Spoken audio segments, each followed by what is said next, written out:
Welcome to bLU Talks.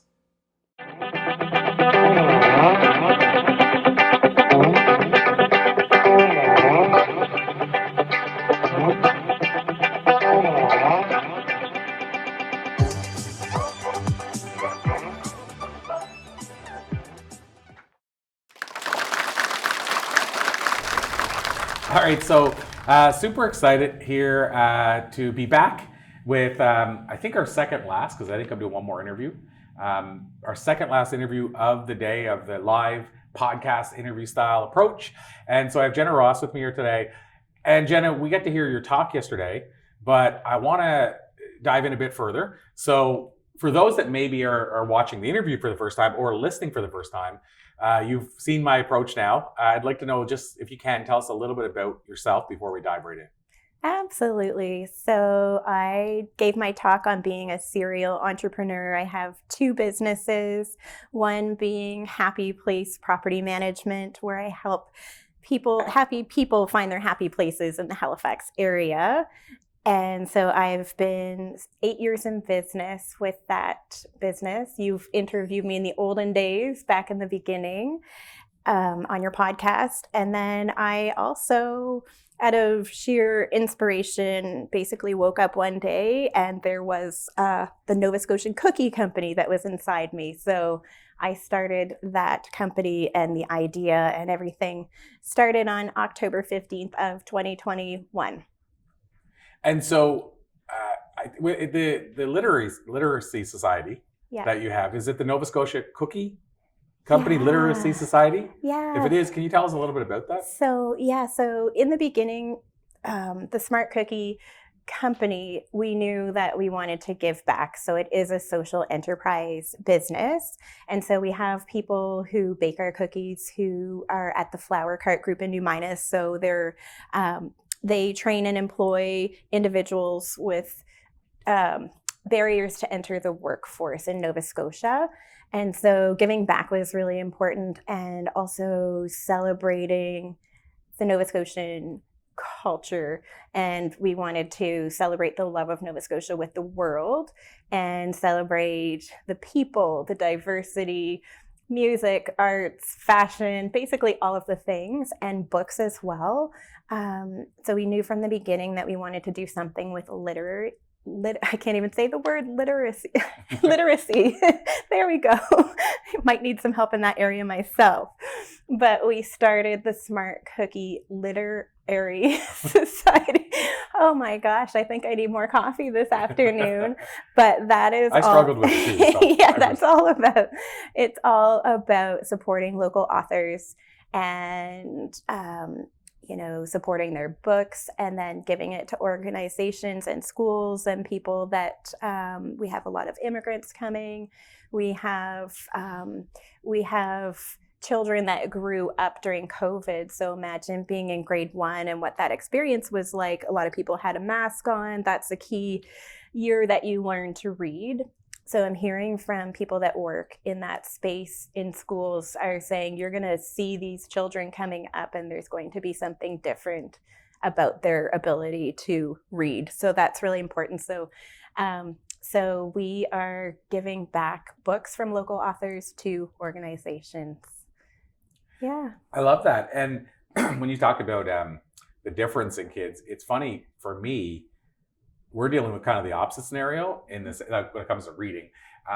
My son, so when I think back to whenever I was in school, and in grade 1, we weren't reading books yet. I feel like it was, grade 3 that we were reading books out loud in front of our classmates. And my son, third of the way through grade 1, he was reading a book in front of everybody. And they say he's behind. Okay. And I'm just like that means you'd be starting to read in kindergarten, wouldn't it? And that just seems like, so this is in Prince Edward Island. Mm-hmm. So I don't know if we're ahead of what we used to be years ago, or if the curriculum's tougher or tighter, but it is fascinating to me because I just remember I don't even know if I knew a full long word when I was in grade 1. So it is fascinating. What my point of that is to see the differences over the years of how that curriculum changes. Yeah, I think they know more now about the importance of the foundations. And I don't know that we were watched as closely. Well, I think the other point, digital. I think like now we're seeing kids. I don't know really how much truth there is to it, but they say, obviously I know we evolve, but they say we evolve in those kind of ways. So I don't know how much truth there is to it, but this is going to sound crazy town. But our son, his first steps, more than like one step, was whenever there was a device on the floor that he saw. And the other one, the first time he picked up a device, he's like, oh yeah. Like, how do they know that, right? Like, I was like 20 and I'm like, I do what now? How do I do this? And they're just like, Natural. So what I mean is, if you're watching a video quicker, you're learning the stuff quicker, you're reading that stuff quicker, they probably know more than we did at the same age. Absolutely. It's just a guess, but it seems like that might be something to it. So I just wanted to mention that about the literacy side. So I think it's great what you guys are doing. And I guess it sounds like also every aspect of it, the importance when you started this was local. Like, let's promote and build local. Yeah. And I think being a social enterprise and giving back in the way through local books and things like that, it really pushed us to reach out further and really spread the love of Nova Scotia with the world through our cookie product. So that really drives me. I think if it was just me doing it for me, I don't think I would push that hard and really, I love that. Well, and it's funny, we were talking yesterday, like you were talking property management and you were talking how hard it is early on to pick the right people that don't destroy your place and stuff like that. Yeah. And it's just funny. I was thinking, I don't know why I was thinking about it, but the conversation we had afterward, and it still comes back, and I want to get your take on this, but knowing a person's character, I'm going to ask you how important it is. Like if somebody recommends somebody or you know somebody, it makes a difference in how you view them. Yeah. And why I bring this up from a behind the point of view is we had Christine Campbell play here yesterday, music-wise, and Christine was sharing how her and Blake were, when they were looking at places, Blake said, people said, what do you do for a living? And most of you guys are here, but they said, well, we're musicians. And the lady said, so just so you know, what you're saying is you're unemployed, right? You're unemployed. And he said, no, we're musicians. And she said, no, I'm just letting you know for the future people you talk to, you're unemployed. And so they struggled. They couldn't find a place because COVID had happened. Plus, that was the other thing. COVID happened. So are you still going to be musicians in the future? And you had mentioned outside, you're like, well, I referred you to Christine. And at that point, by the time you talked to her, what they did is they bought his mother's house. That's how hard it was to find a place. Amazing. But she said it's good it worked out the way it did. But you said if I would have known it was Christine, and then when you found out it was, you're like, I'll rent to you.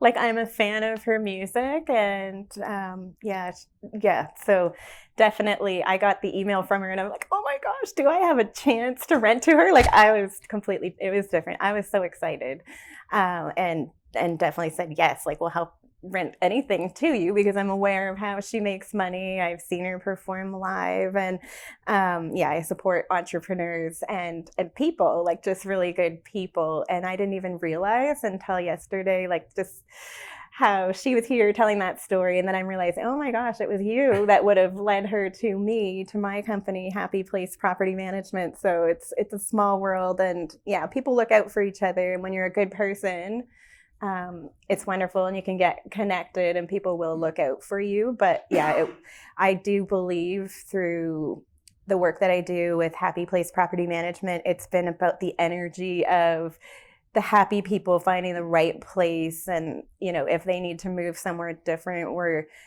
celebrating that for them if they purchased a house. And it's just the energetics of it is important. Yeah. So so ultimately, because I'll say it this way. I don't envy you as a property manager trying to decide who am I going to let stay in this place, because we hear all these horror stories. And so that's what I was curious about. Obviously, one side of it is you have to look at, do they have a stable income? What have they done in the past at houses they've been or places they've rented? But I'm assuming being a small place, even though, Halifax is 400,000 people now, but we still view it as a small place. Mm-hmm. I'm sure that still factors in, does it? Like people recommending people or somebody with a character? Yeah. We've been through a lot, I'll just say. The story that I shared in my talk about police coming to a property and like imagine 5 police cars rushing to central Halifax because they thought my tenants were going to seriously injure each other.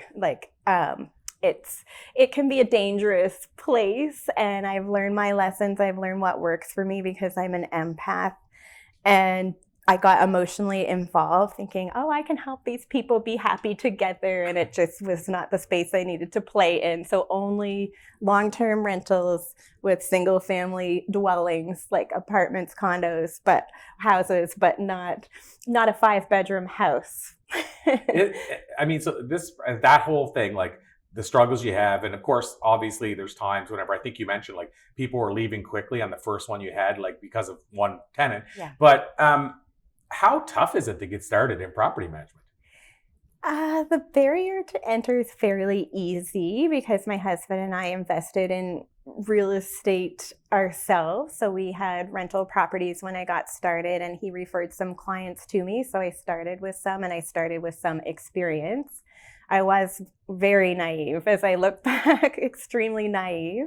And that's probably good, because if I had known some of the things I went through at some of the properties, I probably would have changed my mind. And people tried to talk me out of it because it's a thankless kind of a business on most days.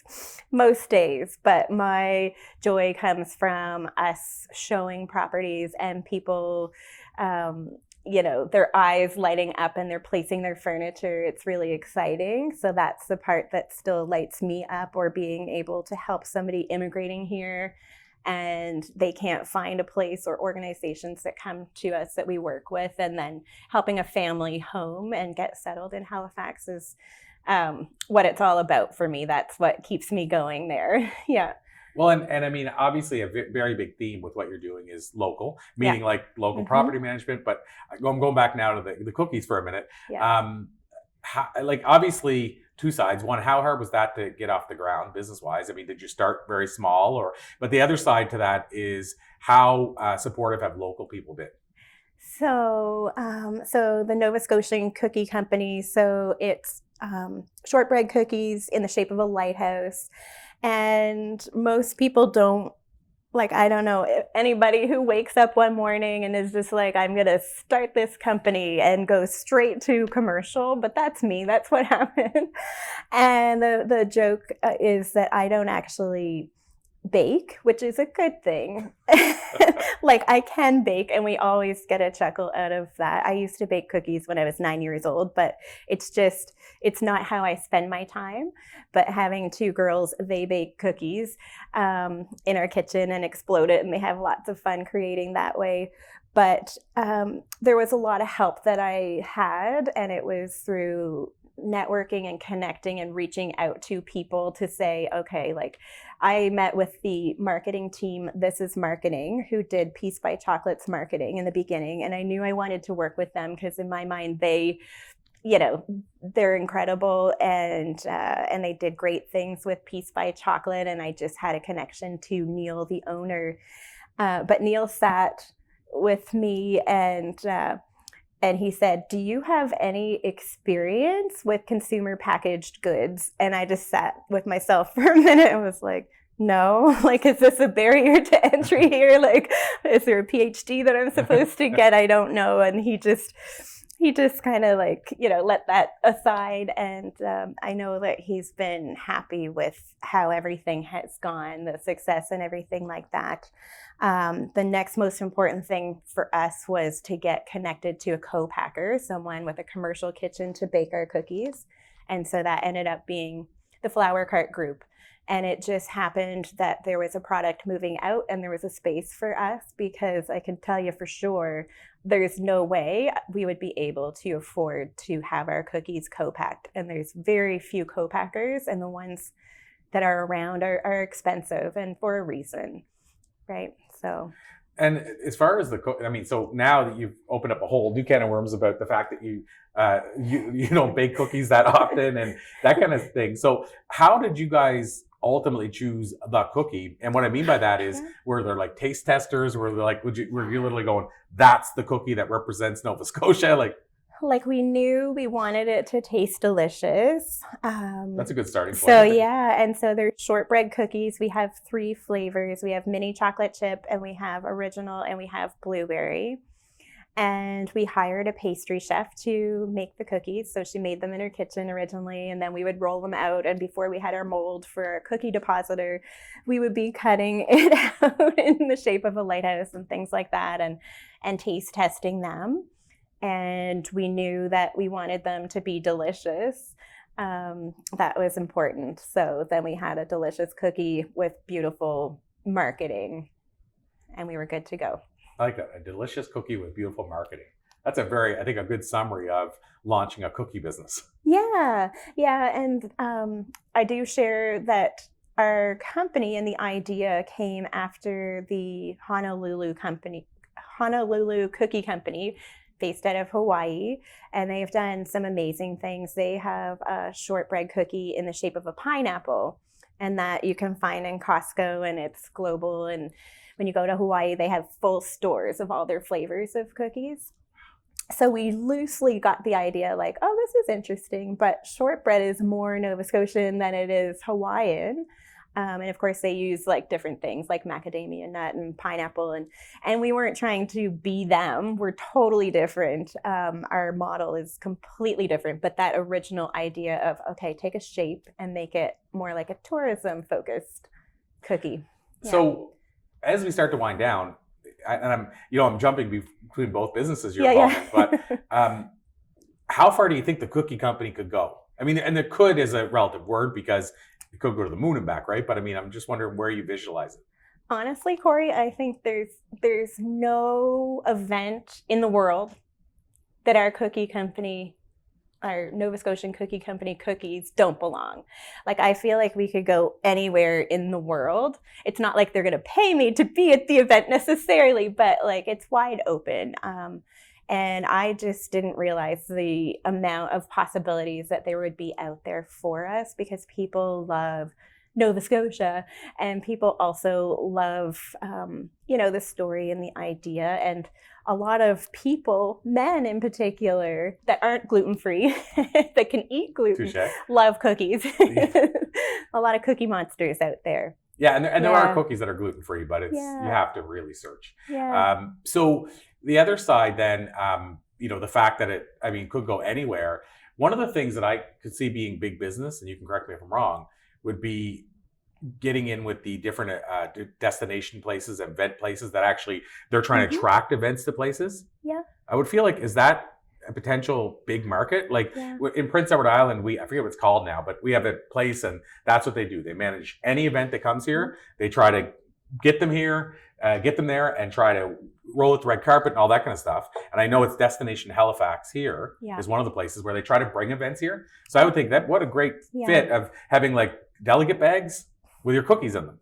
Like, I feel like could be a big market, or is it a big market? It is a big market for us. Events.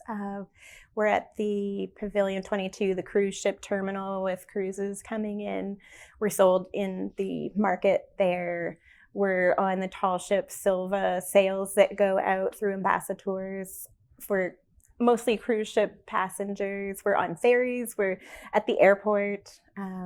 We got to go to the DPA pre-Golden Globes gifting suite in Los Angeles and gift our cookies to the stars. So that was incredible. And our first year in business, we actually sent cookies to my connection in Bangkok, Thailand for the Air Canada inaugural. It was like a Christmas party. So I sent cookies through the embassy to get there, and it was quite a thing. And Justin Trudeau was actually traveling through the embassy. So it was like they were calling me from there, like, okay, like we're busy and he's coming through. And I was like, I sent an email because I thought it doesn't hurt to ask, like, could you please give him a little care package? It didn't happen. And he had, he was there looking into Asian Pacific businesses, and he had a big agenda. But you always have to ask, because you just never know what opportunity might be around the corner. Yeah, I always say if you don't ask, the answer is always no. Yeah. And to that point, it didn't happen, but I think that could be an entrepreneurial book as well, because I think we realize that not everything's going to happen, but when you try this could open the door for this. Yeah. Like there's always different paths you might have to take. Yes. I remember seeing somebody show like the path of working for somebody else is like this, and then the entrepreneurial path is like Like it's nowhere near straight. You mentioned the gifting thing, and it's funny. I shared with you that I want to reach out to them about my book to gift there, because I know a lot of people have done the gifting packages, and we were talking, and I think this is beneficial for those that are watching, listening, that are entrepreneurs. I asked you how it played out, and you had said you think the biggest benefit of doing the gifting package for Golden Globes was the media and how you could leverage it later, like all the media stuff that you got, like even global. I think you said like nationally did a story on it and stuff like that. So is that really, if an entrepreneur is thinking about doing something like that, do you think they should go into it looking and saying, how can I leverage this later? Absolutely, yeah. So something to know, like front page business section, full color picture. And it just happened that was, the newspaper went out and I was at a table for the Halifax Chamber of Commerce. So like the CEO was talking, everybody was talking about, there was a lot of buzz from that. And then we had CTV had me in for a segment, and then that went and it was on the radio, and actually CTV read the article and then it went on the radio. They told the story, and then CTV had me in, and then we went to Los Angeles, and then Global had reached out to me. So the morning of day 2 of the gifting suite, I had my laptop there with the gifting suite set up and had a really nice interview. And then that got picked up by Global National and ran in a loop. So there was myself and some other Canadian businesses. So that was huge.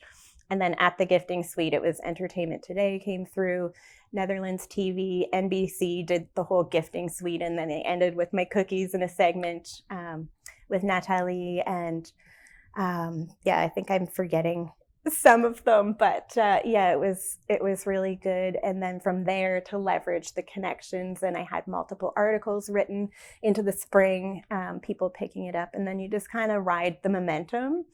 And then what I did was I connected people, and I will connect you for sure. And so it's all about connecting people. And one of the artists that was there, Tracy Metallic, I have her bag here with me, a beautiful bag. She does beautiful art. So there was a photographer. I tried to connect him because he was going to go to LA Fashion Week. And then I connected him. He asked me to have their models do a fundraiser with my cookies. And then it all turned into this big thing. So now I have a team of models who are doing campaigns, and it's so beautiful, very diverse models. And my cookies are going to be at Halifax Fashion Week because they'll be walking the runway with the suitcases promoting it. And then I connected Tracy with her line of dress shirts and dresses and bags, and they have rolling luggage. And then I connected Jen Harper from Cheekbone Beauty, another Indigenous woman who she lives in Ontario, and she came to speak for Halifax Commerce. So it's just like helping people, and it just feels really awesome to collaborate, and we just don't know where it's going to go next. Amazing. Well, you definitely should, you probably are connected with, but definitely should connect with Angela, who was here earlier today. Exactly. With pre-launching Atlantic Fashion Week. Now the models could be walking with them. Sure. Yeah, so make that connection. But Jenna, you're doing so many amazing things. I love that you're keeping most stuff local. You're trying to do stuff to help a lot of local people. You're putting back into the community. So just the last thing is, how can people connect further, learn more? Where would you send them? Yeah, so people can connect with me. happyplacepm.com is for Happy Place Property Management, and nscookieco.com is the cookie company. So either one of those, or on LinkedIn or Facebook or socials, or just come visit. Amazing. It is Nova Scotia. Come visit. Yeah. Awesome. Thank you so much, Jenna. Thank you, everybody. Till next time.